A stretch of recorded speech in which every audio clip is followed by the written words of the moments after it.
Alhamdulillah wa syukurillah ayyuhal hadirun rahimakumullah. Sama-sama kita bersyukur kepada Allah Subhanahu wa taala atas semua nikmat yang Allah berikan kepada kita sehingga kita dapat kembali bermuajahah menjalankan aktivitas kita. Salat maghrib berjamaah dilanjutkan dengan ta'lim kita, tak lupa dengan yang itikaf, nawaitul itikaf fi hadzal masjid majid fi. Kita dapat juga alhamdulillah marhaban saudara-saudara kita dari Pakistan ya. Masya Allah, mudah-mudahan mereka semuanya senantiasa diberikan sehat, walafiat, diberikan oleh Allah setiap perjalanan dan perjuangannya senantiasa mendapatkan nilai ibadah di sisi Allah Subhanahu wa taala. Amin ya rabbal alamin. Ayyuhal hadirun rahimakumullah. Masuk bahasan kita kepada masalah sunnah mandi. Baik itu mandi hadas besar atau mandi sunnah. Bahwa mandi wajib atau mandi sunnah. Ya, biar kita tahu ya cara-cara mandi yang mengikuti ittiba ya di sunnati Rasulillah. Bagi kita tahu mandi nih bagaimana sih biar dapat sunnahnya. Sementara ini kan kita mandi asal-asalan aja, yang penting basah, pakai sabun ya enggak, pakai sampo udah, nggak tahu sunnah-sunnahnya ya gitu. Nah sunnah-sunnahnya wa sunnatul usli wajiban kana au manduban kasiratun. Sunnah ya masalah mandi ini, mandinya mau mandi wajib kayak mandi sunat kayak apa aja sih ya, ini banyak. Minhal wudu kamilan qabla. Di antara kalau kita bahas masalah mandi hadas besar, disunahkan sebelum mandi hadas besar itu wudu dulu. Ya, bagaimana kalau kita udah wudu nih, enggak usah wudu lagi. Maaf, bila kita habis hubungan sama bini, ya kalau bisa jangan langsung molor. Ya, wudu dulu, bersihin dulu, rapiin dulu, wudu baru kita istirahat. Jangan habis gabrus molor bae. Ya, malaikat rahmat juga mau turun. Wudu dulu. Ya, itu untuk menghilangkan kemakruhan setiap apa yang kita makan dan apa yang kita minum. Ya. Insyaallah saudara kita orang Pakistan paham bahasanya. Ya, kalau udah mabuk-mabuk begini, ciri paham. Ya. Nah ini al-ghusli wa wa'dha. Nah, ini utama. Jadi wudu dulu, ya, sebelum kita mandi dulu.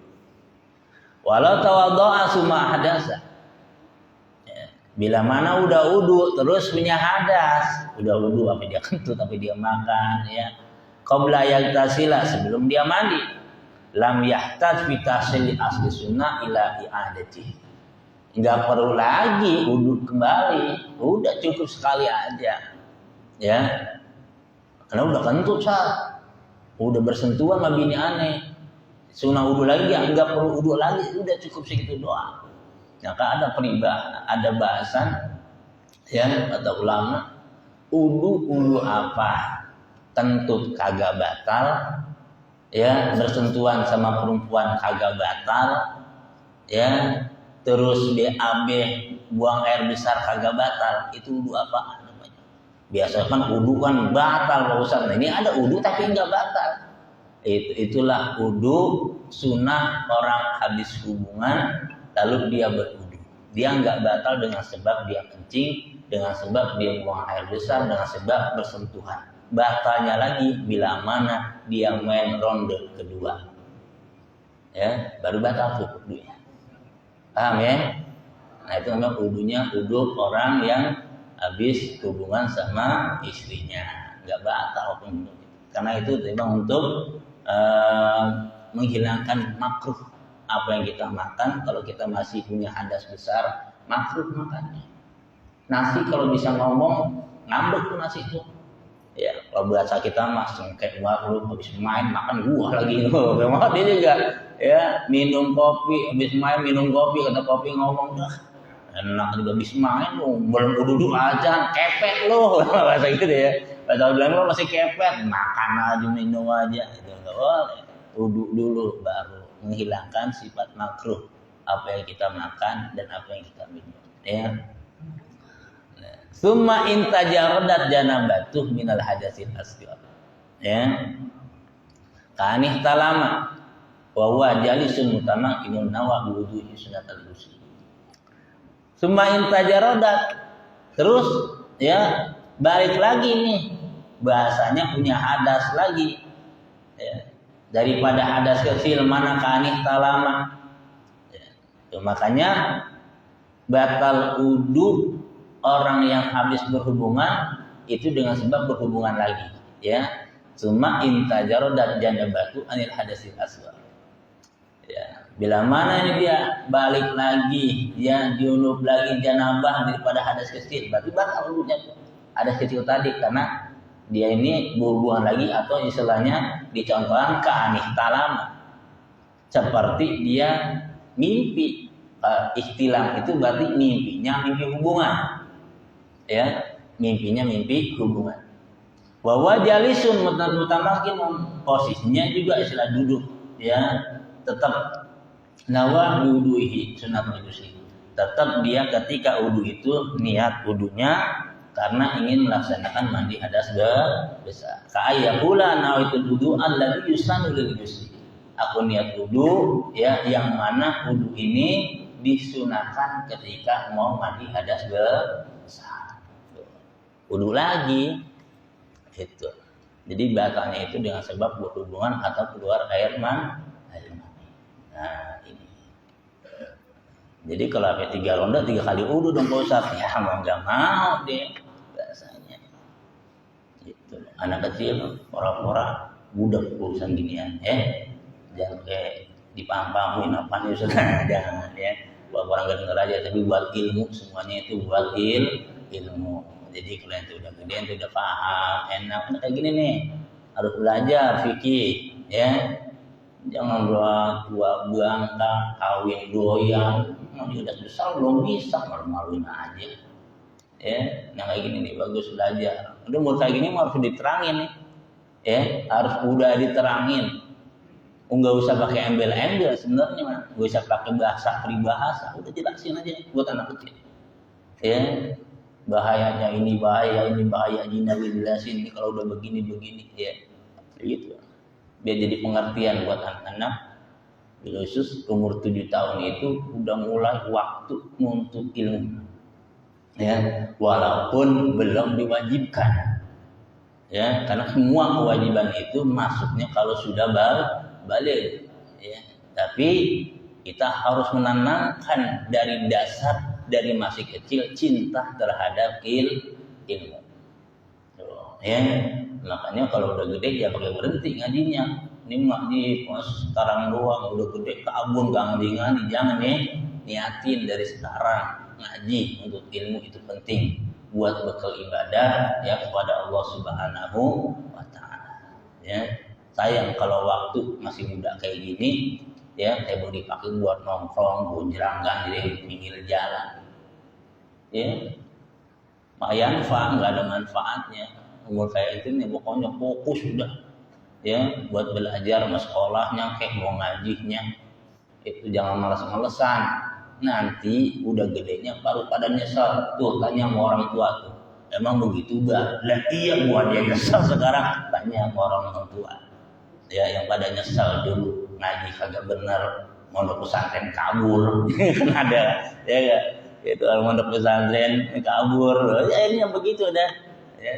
Tanya dong orang-orang tua gitu ya, ada penyesalan gitu. Makanya mumpung ente masih kecil, masih pada muda, sekarang saatnya waktu-waktu emas ente cari ilmu biar benar ya. Kalau perlu kemanapun pesantren, kalau perlu untuk niat pergi ya, mau ke Mesir kayak Maroko kayak ya, mau ke Yaman kayak, niatin dari sekarang, harus punya tujuan. Jangan tanggung, kejar cita-citamu setinggi langit. Itu himmatul rijal tahjibul jibal. Kalau seorang pemuda udah punya keinginan, semangat, gunung bisa ditanding. Harus begitu, cita-cita harus dikejar ya. Ini wa ini istama nawabihi rabbal hadasil asghar. Kalau dua-duanya nih ya punya hadas kecil juga, ada besar juga, berarti ya niat menghilangkan hadas kecil ya. Nah ini jadi pertama itu sunnah ya sebelum ya kita mandi hadas itu wudu dulu. Wudunya bagaimana? Gak usah sempurna, wudunya biasa kayak kita wudu biasa, kayak kita wudu mau sholat. Itu sempurna, muka 3 kali, tangannya rapi. Ya. Itu. Wal afdalu dalqu a'dha'i. Juga ya diantaranya sebelum mandi afdal keutamaan gosok badan kita. Khurujan min khilafi man aujabahu. Ya.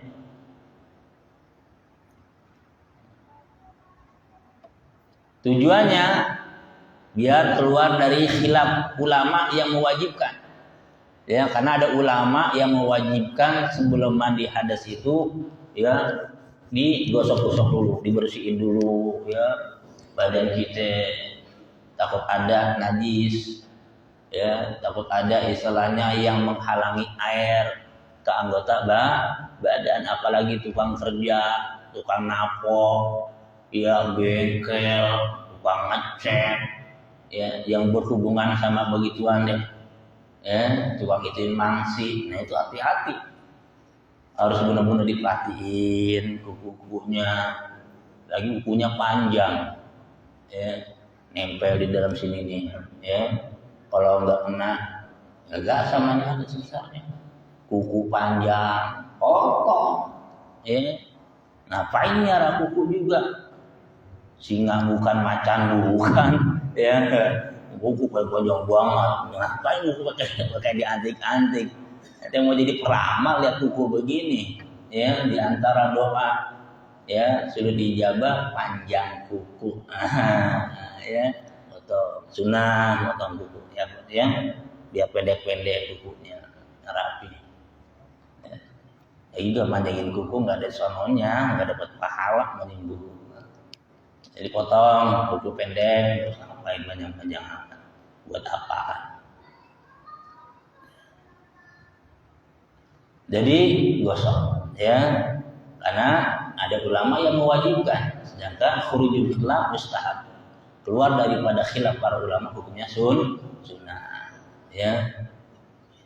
Ada ulama yang seperti mana kalau di dalam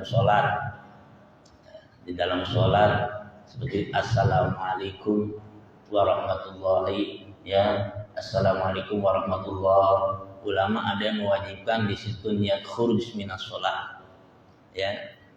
Jadi kalau kita beres assalamualaikum warahmatullahi, hati ngomong aku niat keluar dari ini sholat, assalamualaikum warahmatullahi.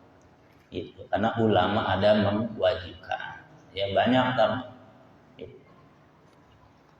Nah termasuk ini juga ya menggosok-gosok anggota badan itu biar keluar daripada khilaf ulama yang mewajibkannya. Wali annahu atqalil badan. Tujuannya ya kan kalau kita gosok-gosok pakai sabun apa kan lebih bersih. Ya, walaupun salah kadar sah aja nggak pakai digosok juga. Yang penting air rata ke anggota badan kita.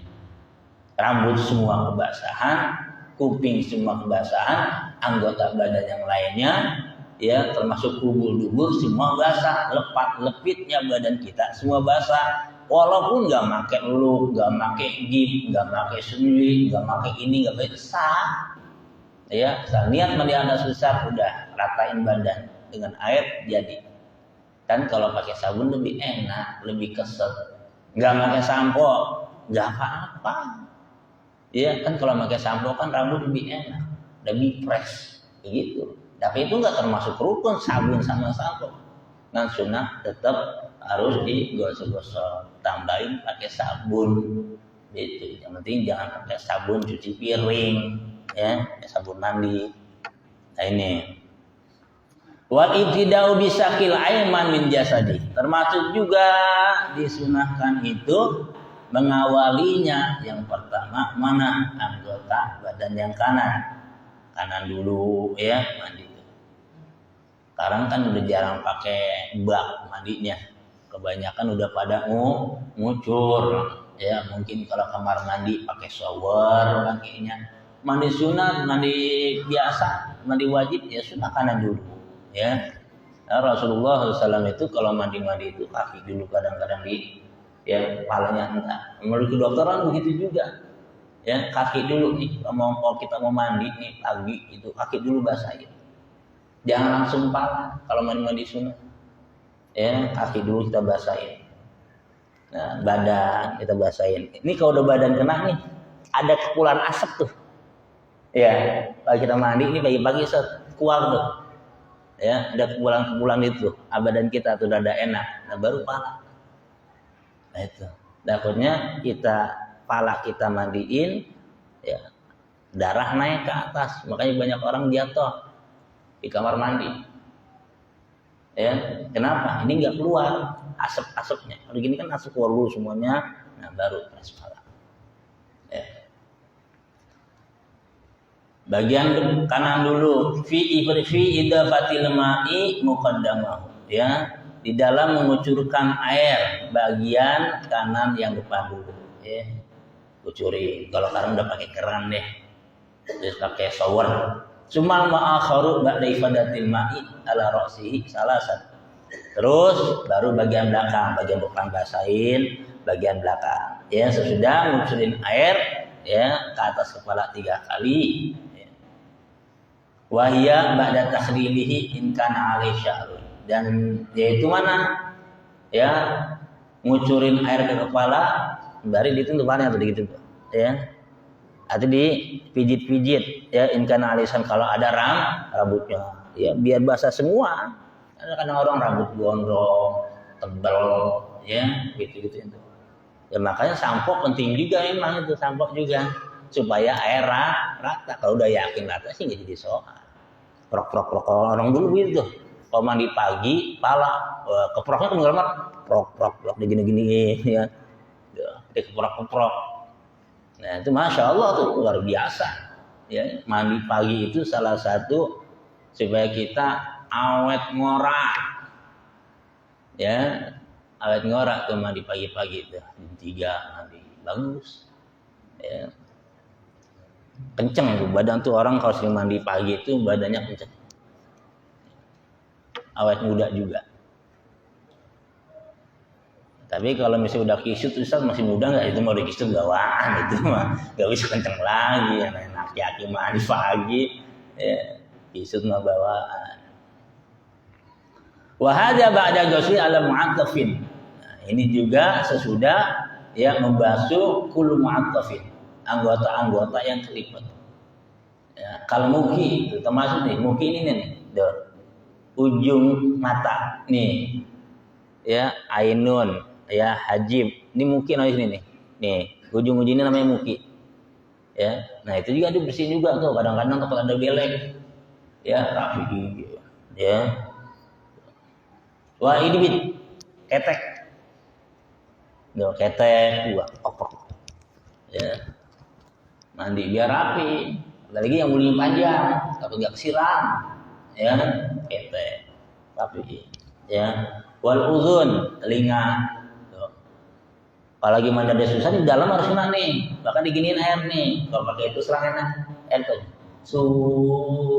kenain dalam air, ya.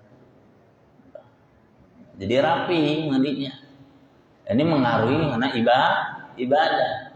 Kalau wudu jorok, mandi jorok, ya itu ngaruh sama ibadah. Kita mau sholat, pengen khusyuk, ya pengen bisa benar, wudunya benerin dulu. Nah ketika wudu itu jangan ngobrol, ngalor ngidul, jangan wudu, yang rapi wudunya. Ya sunnahnya laksanain. Udah kita jelasin dalam masalah baku wudu, ya rapiin, ya. Kalau seandainya kita wudunya ya ada utama, ada yang paling utama. Yang paling utama kerjain. Semua sunnah dikerjain. Efeknya di dalam sholat. Ibadah kita lebih enak, lebih tenang, lebih nyaman. Tuh, ya. Ini luar biasa. Jadi wudu juga harus kita anteng, jangan buru-buru. Kecuali masalahnya kemarin, ya kalau takut ketinggalan berjamaah atau mau habis waktu, ya boleh kita buru-buru. Salah kadar wajibnya aja sudah ditinggal di sholat. Kalau masih lama, ya laksanain dengan baik sebaik-baiknya wudunya. Uzun, wahada ba'da matmadah wal istinjaq, itu sesudah kita melakukan kumur-kumur, ya. Kumur-kumur masuk air ke dalam hidung, ya. Gue latih ini wuduhi, yang bukan di dalam wudu. Kalau wudu kan misalnya sunnah-sunnah aja. Kalau dalam masalah mandi hadas besar ya harus semuanya kita harus ituin, ya. Sunnah-sunnahnya dalam hidung ini, walaupun yang keluar dari hidung, rambut hidung itu bukan termasuk, ya, enggak basah juga di soal sunnahnya aja. Tapi tetap kita masukin, ya, sebelum kita mandi. Fa in tarakakum, kalau seandainya, ya, ketinggalan nih istinsar matmadah tadarukuh, ya, maka ulangi lagi, artinya habis seandainya memang sebelum kita laksanain kita tinggalin tadarukuh, ya, laksanain, ya, tinggal nyusulin aja walau ba'da ghusli, walaupun sesudah mandi hadas, khurujan min khilafi Abi Hanifah, agar keluar daripada perbedaan ulama Imam Abu Hanifah. Karena Imam Abu Hanifah itu mewajibkan istinsak matmadah, itu wajib menurut mazhab Imam Abu Hanifah, ya. Tapi mazhab Syafi'i kagak, mulut itu kan enggak kena juga dalam dengan sunnah keutamaan laksanain itu. Kalau satu kita, hanya kalau kita kagak ngaji, ya bagaimana kita mau tahu hukum-hukumnya, ya. Semua harus dipelajari, ya. Semua juga biasakan diamalkan. Jadi kalau udah diamalin nih, ya, walaupun sunnah, ngamalin sunnah, kita ninggalin kagak enak. Seperti doa sesudah wudu, ya, sesudah wudu. Allahumma ja'alna tawwabina waj'alna mutatahhirina waj'alna tawwabina waj'alna mutatahhirina waj'alna tawwabina. Allahumma, panjang ada wudu, istilahnya doa wudu, ya. Nah itu kalau kita nggak dibiasain kesehari-harian, kayaknya udah biasa ninggalin, enak aja ninggalin. Tapi kalau udah dibiasakan, ya, membaca doa wudu, itu ada aja perasaan di sana kayak pulang subuh, ya, oh iya, doa wudu ditinggal. Kenapa? Karena udah terbiasa. Biasa hal-hal yang sudah terbiasa itu udah kayak wajib bagi diri. Tapi kalau memang sunnah udah biasa ditinggalkan, nggak ada, biasa aja lagi. Ya, tapi kalau udah biasa melaksanakan sunnah-sunnah, nah, insya Allah perasaan kita ada aja. Jadi udah kayak wajib. Jadi kalau kita nggak doa wudu itu ada perasaan kurang sempurna. Segala sesuatu kebaikan-kebaikan itu dibiasakan. Peribahasa bisa sebab dia biasa, ya. Kebiasaan itu penting dalam hal kebaikan.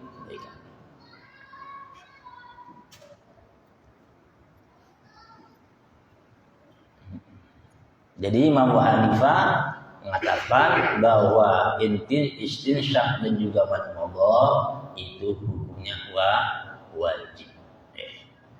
Wa ta'mimu jasadi bil ma'i, termasuk juga, ya, afdal juga sunnah mana mengucurkan air ke seluruh badan, ya, salah samarat 3 kali, kanan 3 kali, ya, kiri 3 kali. Ini kalau pakai mandinya. Kalau udah pakai shower mah istilahnya, ya bisa juga pakai 3 kali ke berpala, ya, pala kita itu. Nah, ini sunnah. Kayak sila rasahu bisobi jumlatan wahidah min ghairi tayammun, ya, seperti mana ngebasuh kepala, ya, dikucurin, ya, sekali, ya, min ghairi tayammunin, tanpa melihat, ya, mana kiri atau kanan. Ini dulu salasan juga, digosok 3 kali. Cuma yang silu jangan baul aiman, terus baru ngebasuh bagian, ya, yang sebelah kanan, ya. Belah kanan dulu, yang depan, terus gosok-gosok, ya, terus bagian belakang gosok-gosok.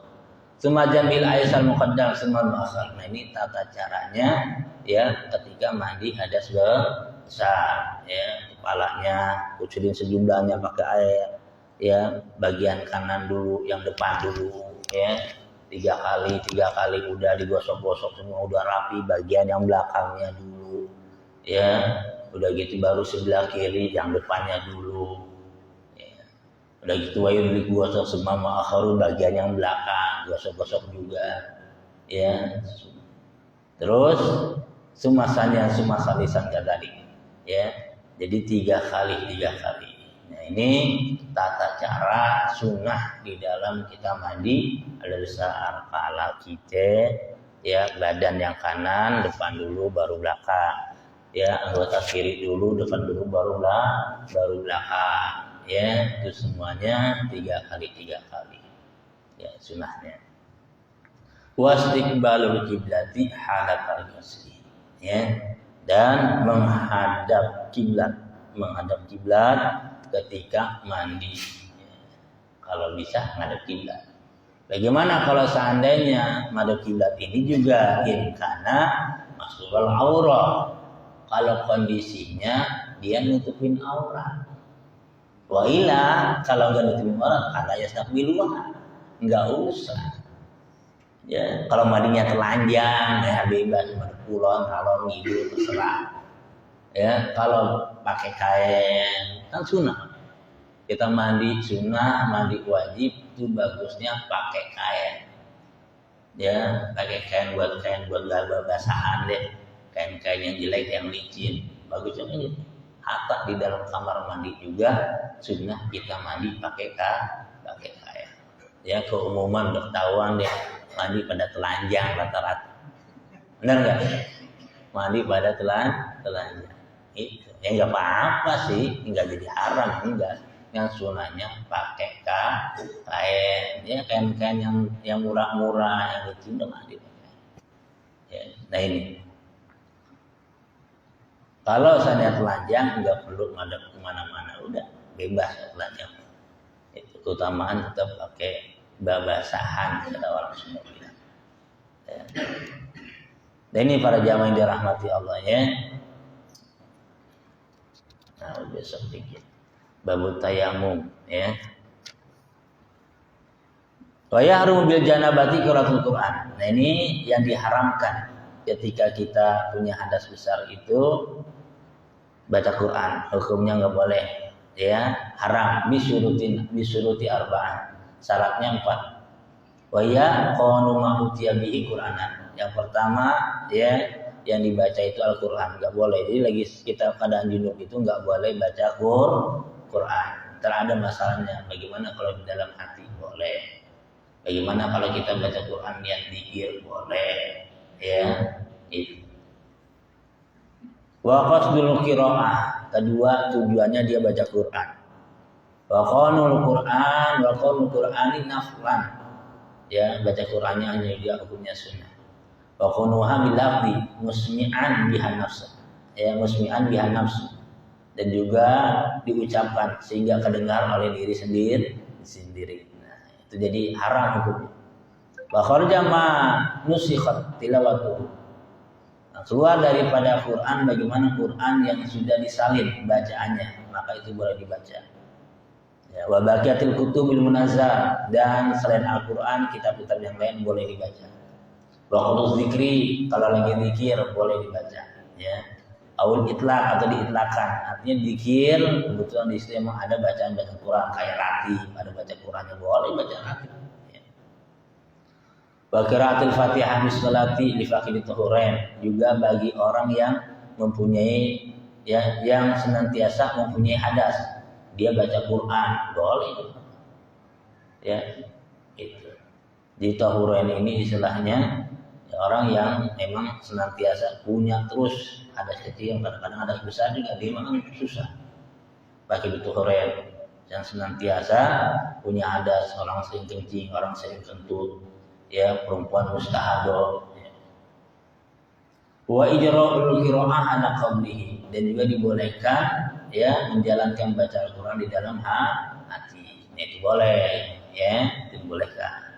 Jadi kalau niat zikir atau bukan Quran, kayak seandainya kitab Taurat, Injil, Zabur boleh, atau Quran yang sudah disalin bacaannya, ya itu diperbolehkan. Atau bagi orang yang memang selalu punya hadas boleh, dalam hati juga boleh.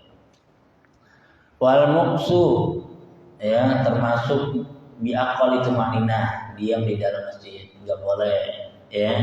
Kalau kita punya hadas besar nggak boleh diam di masjid. Kayak zaman kita dulu mondok, ya kebetulan tidurnya di masjid, ya mimpi istilah mimpi hubungan keluar jam 3 keluar dari masjid buru-buru. Nah ada masalahnya ntar, ya kita nggak takut nih keluar nih karena ada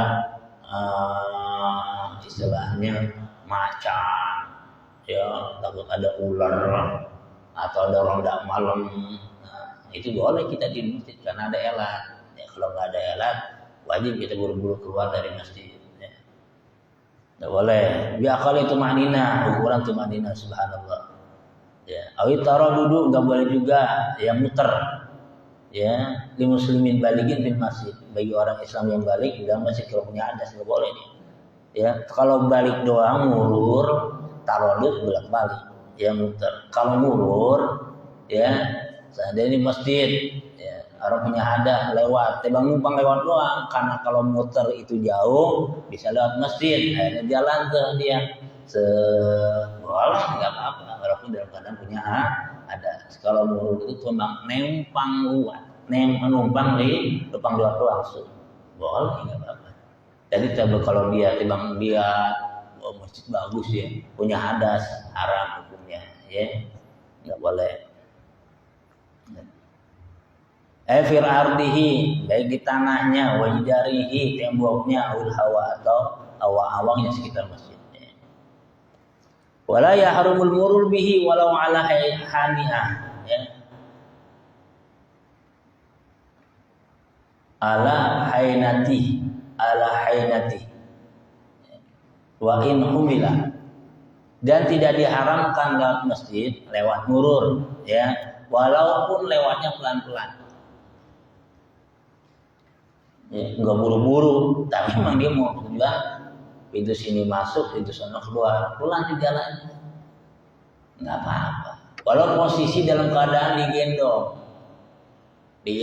belum kan, gue gak buat jalan, punya hadas, gak buat jalan, masih dibopong, boleh, gak apa-apa, dibawa, dia belum dia, gak apa-apa, ya, lianna sirahamihi mansubun ilaihi ta'ala, karena orang yang dibawa, ya, perjalanan, ya, mansubun ilaihi ta'ala, itu sama dinisbatkan ketika toa. Maka ketika orang toa, ya dia nggak mampu digendong, nah itu dinisbatkan begitu juga ketika orang punya hadas nggak kuat jalan lewat masjid digendong, boleh nggak apa-apa, ya majelis saat walau anna lahu rujuk qabla khuruj min al-babil akhar, ya. Walaupun tujuannya dia ada balik sebelum keluar dari bab yang terakhir, bikhilaf ma idza qasadahu qabla usuli. Beda lagi masalahnya kalau dia punya tujuan, punya niat sebelum baliknya, bayahrumu, maka itu haram, nggak boleh. Dia nautarodul, hukumnya tarodul. Jadi kalau kita, ya niat pengen keluar, tebang keluar silakan. Tapi kalau dia istilahnya tujuannya memang tebang lihat-lihat doang, ya masih cakep, keliling gitu doang, itu hukumnya haram. Wal muharramatu bil hadatsil asghar wa hiya salasatun mutaqaddimah, ya, dan diharamkan, ya, ketika punya hadas kecil, nah itu ada 3 yang telah kita jelaskan. Jadi ada yang diharamkan dengan sebab hadas besar, ada yang diharamkan dengan sebab hadas kecil, ya. Masih sedikit waktu, insyaallah besok baru tayamum kita ganti, nanti bahasannya bab puasa. Lihat aja nanti situ bagus siap atau bagus sol, ya. Insyaallah masih ada waktu, berapa kali lagi pertemuan kita bahas nanti masalah bab puasa, ya. Dhirar langsung fi umur labuna minul lisab. Nah, bab itu nanti kita bahas tuh ya. Kitabus Syam. Ya, Rabu besok kita udah masuk bahasan Kitabus Syam. Biar kita puasa itu tahu hukumnya, tahu ilmunya, tahu pembatalannya. Lihat di babus Syam ya. Insyaallah yaitu Rabu depan. Ayo hadirin rahimakumullah. Sedikit kemarin kita lanjutkan ya, masih ada waktu untuk menjelaskan tentang Isra Mi'raj. Jadi perjalanan Nabi itu, Isra Mi'raj itu sangat luar biasa. Ya, dengan bertemu di langit pertama beliau bertemu dengan Nabi Adam, langit kedua Nabi Yahya, Nabi Isa, langit ketiga Nabi Allah Yusuf, langit keempat Nabi Allah Idris, langit kelima yaitu Nabi Allah Harun, langit keenam Nabi Allah Musa, langit ketujuh Nabi Allah Ibrahim. Ya, dari situ sampai beliau masuk pada Sidratul Muntaha. Di Sidratul Muntaha di Sidratul Muntaha naik lagi ke Mustawa. Ya, Mustawa naik lagi ke Rob sampai kepada Maqam Munajat. 10 tingkatan Rasulullah naik ketika Mi'raj yang beliau bertemu dengan Allah Subhanahu wa taala. Ya. Nah, itu sampai beliau menghadap kepada Allah, beliau langsung mengucapkan at-tahiyatu lillah. Tahiyat itu udah dari sonatnya. Ya, paling sedikitnya at-tahiyatu lillah. Dijawab oleh Allah, assalamualaikum ayyuhan nabi wa rahmatullahi wa barakatuh. Rasul ingat kepada kita sebagai umatnya, beliau jawab assalamualaikum wa ala ibadillahi sholihin. Keselamatan buat kami juga buat para umat kami yang saleh. Malaikat menyaksikan matan asyhadu alla ilaha illallah wa asyhadu anna muhammadar rasulullah. Itulah arti makna tahiyat.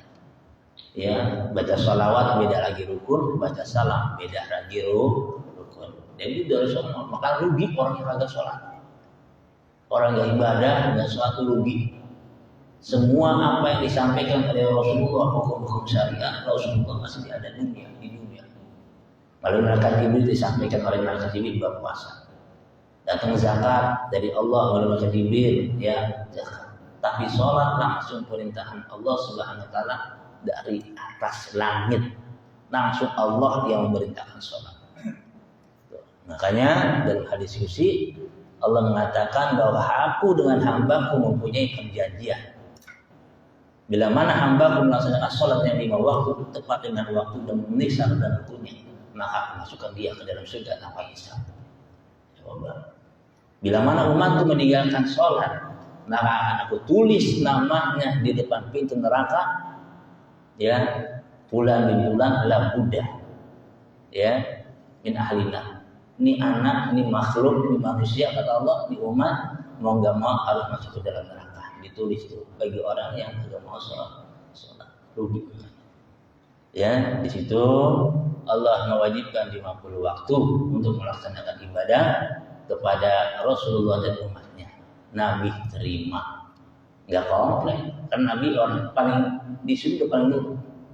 Turun langit ke Mustawa Sidratul Muntaha sampai di langit 7 Nabi Ibrahim kagak nanya. Di langit yang ke-6 Nabi Musa nanya. Karena Bani Israil itu salah satu umat yang paling cerewet. Kepo bahasa sekarang maknanya. Itu alhamdulillah gara-gara Nabi Musa nanya masalah urusan sholat yang 50 waktu jadi 5 waktu. Nabi bulan balik dari Nabi Musa kepada Allah, Nabi Musa pada Allah 9 kali bulan balik yang akhirnya dikurangkan oleh Allah menjadi 5 waktu. Walaupun 5 waktu mendapatkan pahala 50 waktu. Ya, baru Rasulullah turun ke alam dunia pelaksanaan sholat yang pertama bukan sholat subuh karena beliau hadir datang ke dunia sebelum subuh udah nyampe. Tapi beliau nggak melaksanakan di waktu subuh, beliau melaksanakan sholat di waktu zuhur. Karena apa? Karena awal, maka disitulah ibadah itu harus dengan ilmu. Rasulullah belajar dulu ibadah dengan malaikat Jibril. Sampai sekarang, alhamdulillah. Mudah-mudahan bermanfaat buat kita semua. Amin ya rabbal alamin. Wallahu a'lam bishawab. La ilaha illallah